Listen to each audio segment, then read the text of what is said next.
ঈদের ছুটিতে অনেকটাই ফাঁকা ঢাকা, মানুষ ছুটছে বিনোদন কেন্দ্রগুলোতে। মিরপুর জাতীয় চিড়িয়াখানায় আছেন সহকর্মী মিনা ফেরদৌস, সরাসরি চলে যাচ্ছে তার কাছে। মিনা, চিড়িয়াখানায় আজকে মানুষের ভিড় কেমন দেখছেন জানাবেন।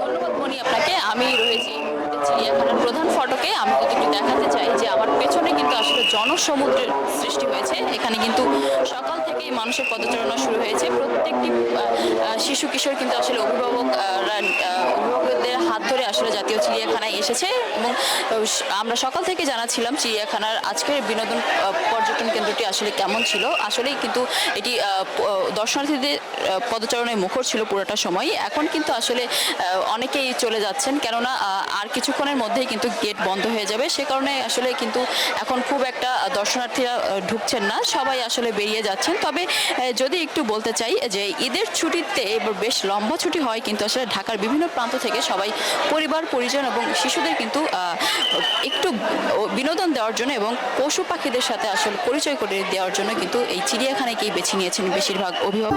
বান্ডেল থাকলে প্রতি সেনমানিতে টাকা বাঁচবে। বিকাশ সেনমানি বান্ডেল কিনে জিতুন প্রতি লেনদেনে।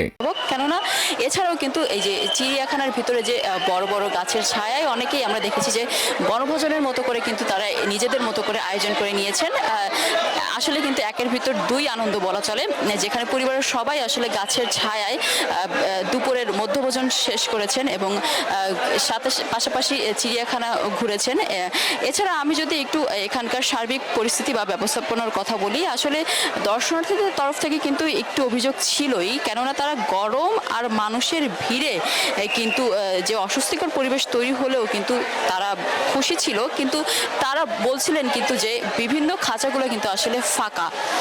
আর এছাড়া আমরা কর্তৃপক্ষের সাথে কথা বলে জানতে পেরেছি যে গেল ঈদের দিন থেকে আজ পর্যন্ত কিন্তু প্রায় 4 লক্ষাধিক টিকিট বিক্রি হয়েছে এবং 4 লক্ষাধিক টিকিটের মধ্যে কিন্তু প্রায় 2.5 কোটি টাকার মতো তারা ব্যবসা হয়েছে। এছাড়া কিন্তু আমি যদি বলতে চাই যে আগামী 2 দিন কিন্তু তারা আরও প্রায় 3 লাখের মতো দর্শনার্থী আসবেন বলে আশা করছেন। জি মনি, এই ছিল আমার কাছ থেকে চিড়িয়াখানা থেকে সর্বশেষ তথ্য।